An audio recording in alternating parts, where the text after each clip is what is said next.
Dicen que las estaciones de tren solo sirven para despedidas. Pero hay. Durante 50 años, un hombre regresó al mismo andén, a la misma hora, en la misma fecha. Todos creían que aguardaba el regreso de un antiguo amor. Lo que nadie entendía es que algunas promesas se quedan suspendidas en el tiempo. Y cuando el tiempo a las 11:59, cada año, un tren reduce la velocidad frente al andén número 3. No aparece en NIN. No figura en NIN. Pero sí. La última vez que ese hombre fue visto con vida, el tren abrió sus puertas. A él. Solo. Y algo. Desde entonces, el tren ya no viene una vez al año. Y si alguna noche sientes que tu sombra no se mueve exactamente contigo, tal vez el tren. En el corazón de España, donde el tiempo parece caminar más despacio, se levanta una antigua estación de tren, Estación de Delicias. Durante el día es solo un edificio histórico, silencioso y casi olvidado. Pero por la noche, la estación se convierte en un archivo de memorias, en un santuario de promesas que nunca encontraron respuesta.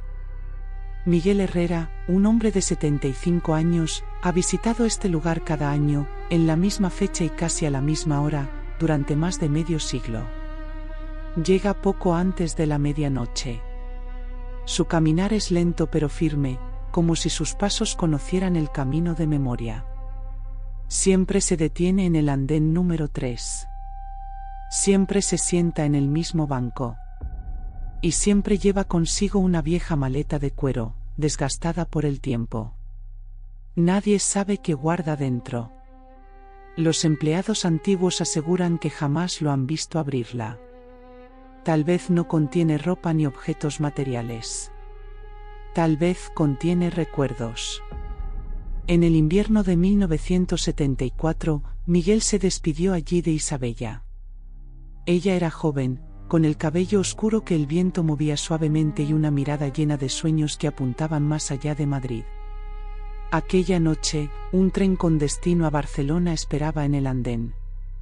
Isabella tomó la mano de Miguel y le prometió: volveré. Solo dame tiempo. Miguel asintió en silencio, sin imaginar que aquel tiempo se convertiría en 50 años. España cambió. Cambiaron los gobiernos, las generaciones, las calles. Pero para Miguel, el tiempo quedó detenido en el andén número 3. Cada año regresaba, sacaba de su abrigo una fotografía antigua, Isabella sonriendo, eternamente joven en el papel amarillento, y esperaba.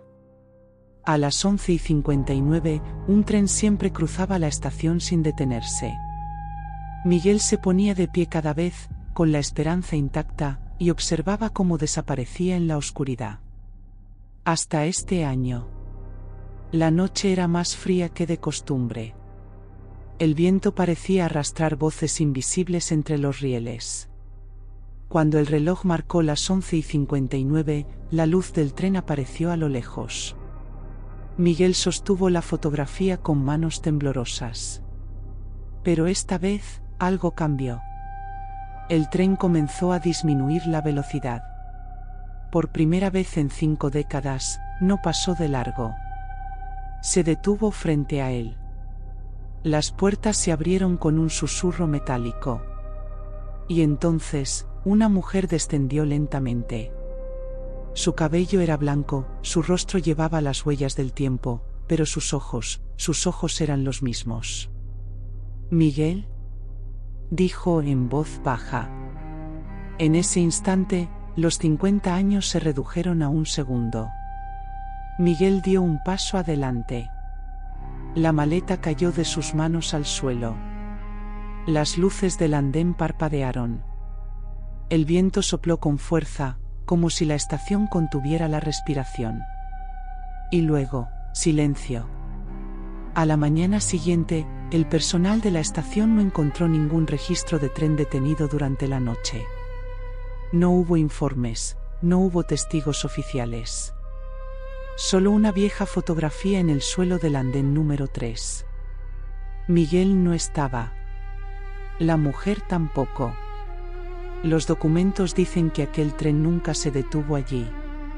Pero algunos trabajadores veteranos prefieren no hablar del tema. Aseguran que hay promesas que no siguen horarios, y despedidas que no pertenecen a este mundo.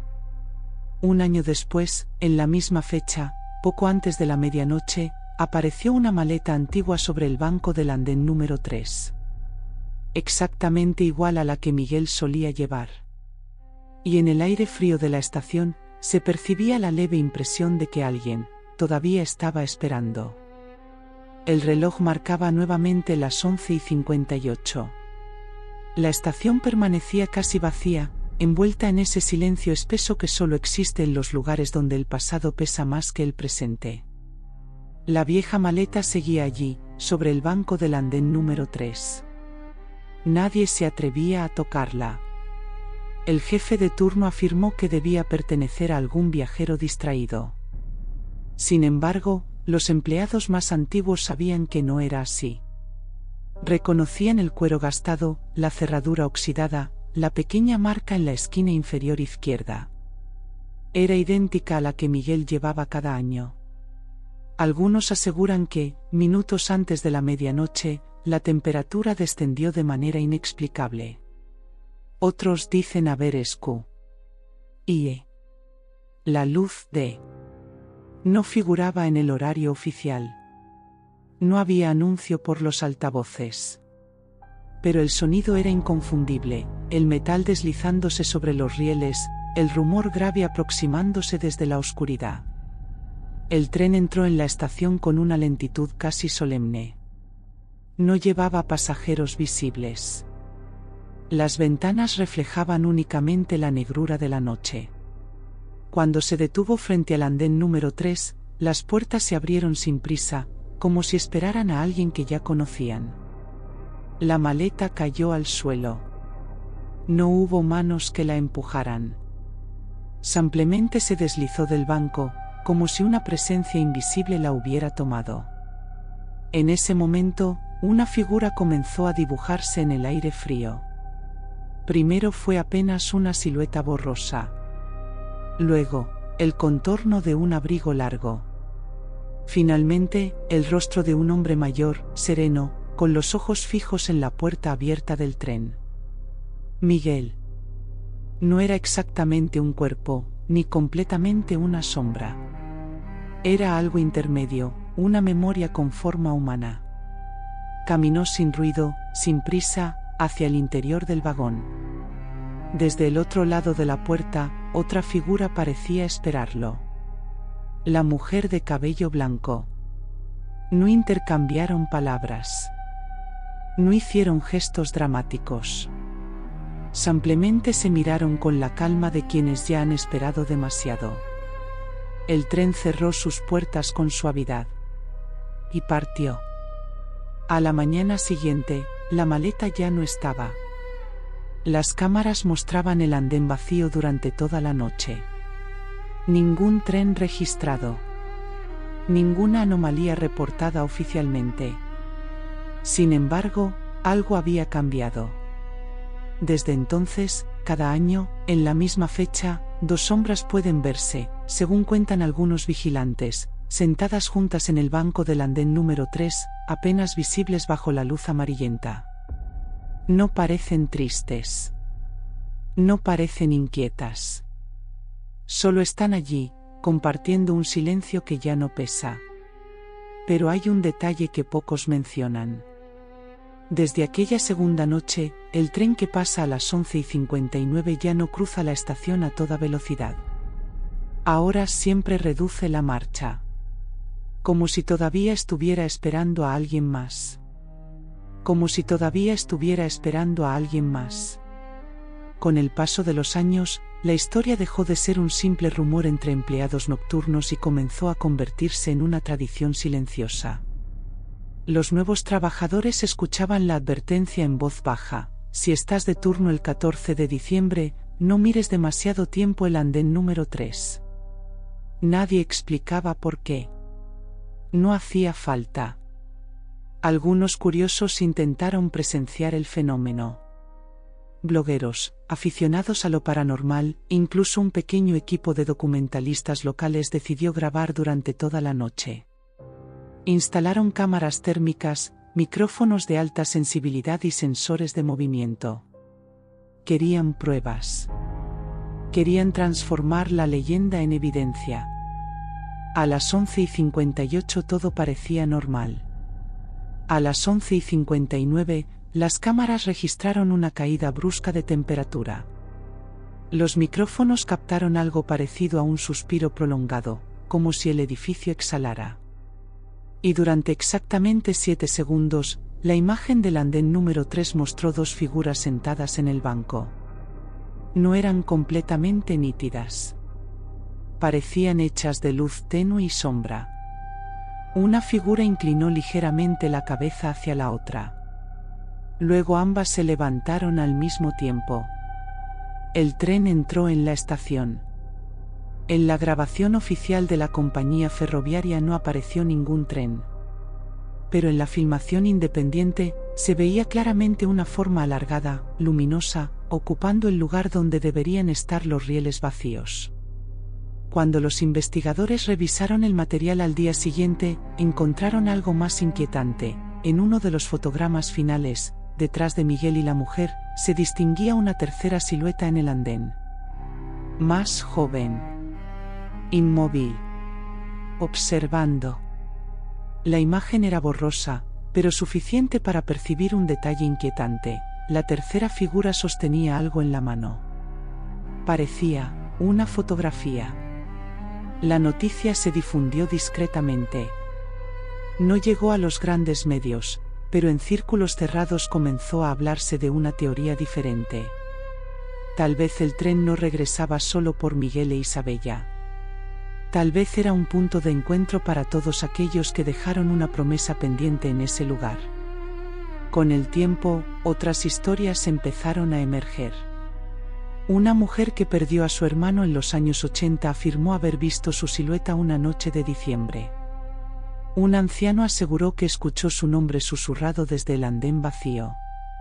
Ninguno pudo probarlo. Ninguno quiso insistir demasiado. Y así, la estación siguió funcionando con normalidad durante el día. Turistas caminaban por sus pasillos. Niños corrían cerca de los rieles. La vida continuaba. Pero cada año, cuando el calendario marca esa fecha y el reloj se acerca a la medianoche, algo invisible parece alinearse. El tren reduce la velocidad. Las luces titilan suavemente. Y en el banco del andén número 3 ya no se distinguen solo 2 sombras. Ahora, a veces, parecen 3. Y en ocasiones, 4. Como si la lista de quienes aún esperan no hubiera terminado.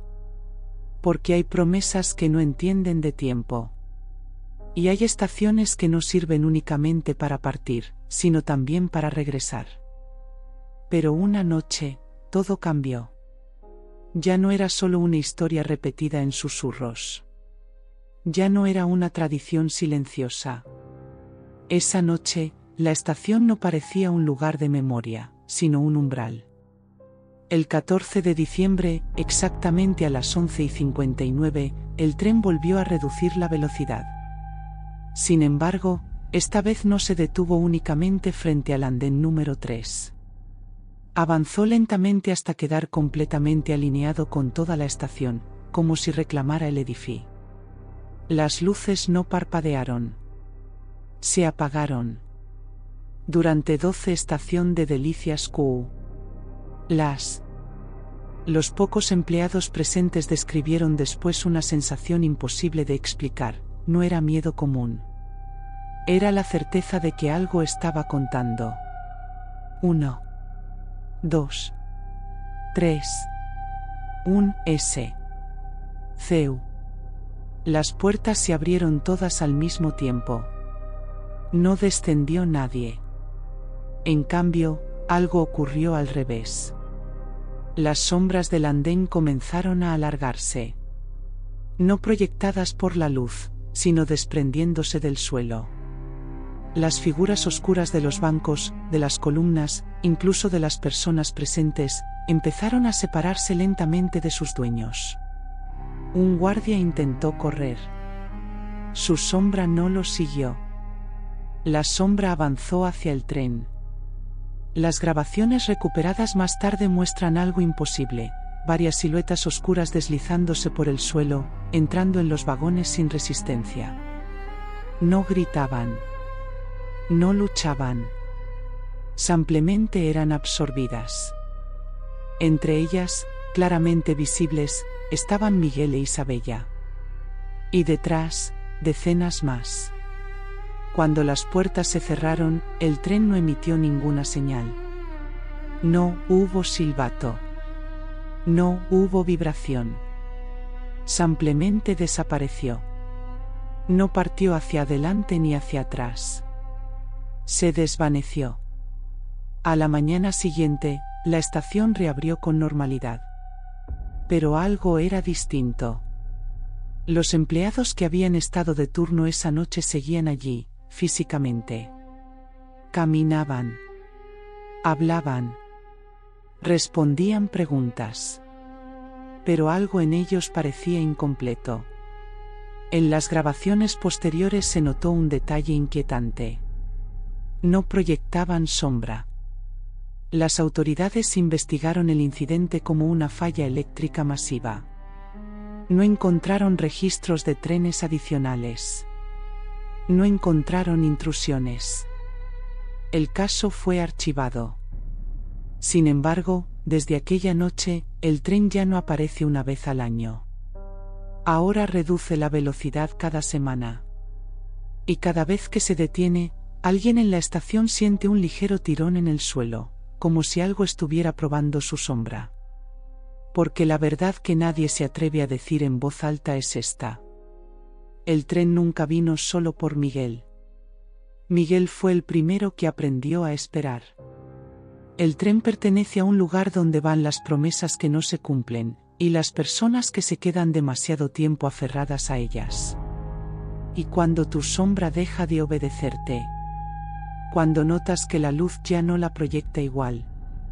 Cuando el reloj marca 11:59 y escuchas un metal lejano. Significa que el tren ya sabe tu nombre. Y esta vez, no viene a detenerse. Viene a llevarte. Y si quieres escuchar más historias donde las promesas no mueren, donde las sombras no obedecen, y donde el silencio siempre esconde algo más, suscríbete al canal. Activa la campana para no perderte la próxima historia. Deja tu like si sentiste el frío de este andén. Y comparte este relato. Quizá alguien más necesite saber que el tren sigue pasando a las 11:59. Porque aquí, las historias no terminan. Solo esperan.